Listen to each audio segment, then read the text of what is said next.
প্রথমে প্রস্তাব দিল ইমাম আহমদ বিন হাম্বল, আপনি কমপক্ষে ফতোয়াটা দিয়ে দিলেই তো হয়ে যায় সত্য কথা। কোরআন আল্লাহর শুধু কালাম না, কোরআন আল্লাহর কালামের পাশাপাশি কোরআনকে আল্লাহর মাখলুক কয়া দেন, তাই তো হয়ে গেল। আর কোনো ঝামেলা নাই। কয়া দেন কোরআন মাখলুক। ইমাম আহমদ বিন হাম্বল বলে না না, আল্লাহ যেরকম আল্লাহ যেরকম লা ইয়াজালু ওয়া ইয়াবকা, আল্লাহ যেরকম কোনদিন ধ্বংস হবে না, আল্লাহর কালাম কথাও কোনদিন ধ্বংস হতে পারে না। একদিন দুনিয়া থাকবে না, কিছু থাকবে না, কিন্তু এই দিন আল্লাহর কালাম থাকবে কি থাকবে না যদি বলেন? তাহলে বুঝছেন, রাজার সাথে বাদশার সাথে জামানার বড় আলেম ইমাম আহমদ বিন হাম্বলের কি বেশি একটা ঝামেলা? সিম্পল, যদি বইলা যায় কোরআন মাখলুক, ব্যাস সব সমস্যা কিন্তু মিটে যায়। বাদশা নাসুর বলতে বাচ্চা ছাড়ে না, বারবার চাপ দিতে থাকে ইমাম আহমদ বিন হাম্বল, তোমারে ভালো করে কইতাছি, তুমি কমপক্ষে ফতোয়াটা দিয়ে দাও, কোরআন মাখলুক কয়ে দাও। ইমাম আহমদ বিন হাম্বল কয় না না, আমি জেনে শুনে কোরআনকে মাখলুক আমি বলতে পারি না। কেমনে বলবো? কোরআন তো মাখলুক হইতেই পারে না। কোরআন হচ্ছে আল্লাহর কালাম, আল্লাহর কথাটাকে জের জবর আলিফ বা তা সা দিয়ে একটা রূপ দিয়ে কোরআন বানাইছে।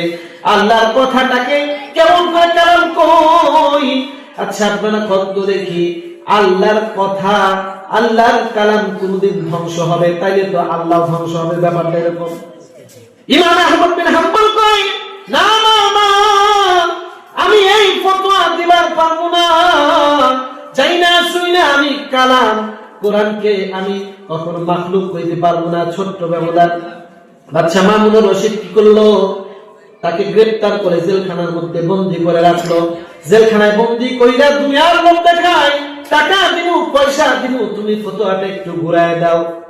বলেন হুজুরদেরকে এই দেশের কিছু জালেম দল ইসলামের বিপক্ষে কিনা নেয় টাকার মাধ্যমে, আবার হুজুরের একদল বিক্রিও হয়, এই দেশের মধ্যে আছে না নাই? এত বড় জালেমকে মা কয়, বিগত সরকারের আমলের জালেম কত মানুষকে খুন করছে, তারা মা কয় ডাক দিয়ে জননী বানায় দিছে, আছে না? এটা টাকার কাছে বিক্রি আলেম যুগে যুগে থাকবে। আবার ইমাম আহমদ বিন হাম্বলের মতো, মামুনুল হকের মতো টাকার কাছে বিক্রি হবে না, এরকম হক্কানি ওলামা ইকরাম কিয়ামত পর্যন্ত থাকবো, সারা জীবন পর্যন্ত থাকবো। একদলকে কিনে নেওয়া যায় না, অমূল্য রতন যারা, তাদেরকে কখনো কিনে নেওয়া যায়? ইমাম আহমদ বিন হাম্বলের দরজা কেমনে কিনবো? ইমাম আহমদ বিন হাম্বলকে কয় একটু ফতোয়াটা দেন, তাই তো হয়। কিন্তু ইমাম আহমদ বিন হাম্বল কয় না, দুনিয়া এক প্রান্তে যাবে কিন্তু আমি কোরআনকে ছোট করতে পারবো না, আমি এটা কমু না। কোরআনের কত বড় আছে।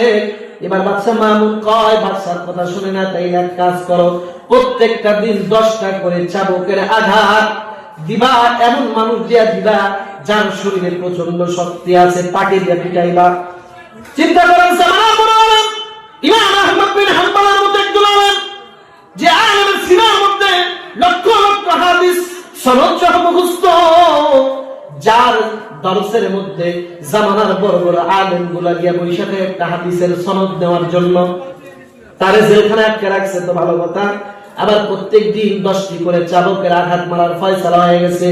ইমামে আহমদ বিন হাম্বল কয়, আমারে এত জোরে জোরে চাবুকের আঘাত করতো, যে ব্যক্তি দিয়ে আঘাত করাইতো এত জোরে আমাকে চাবুকের পেছন গুলা আমার গায়ের মধ্যে মারতো, যে আমার পক্ষে যে ব্যক্তি মারতো তার 10টার কাছে 11টা মারার মতো শক্তি গায়ে থাকতো না।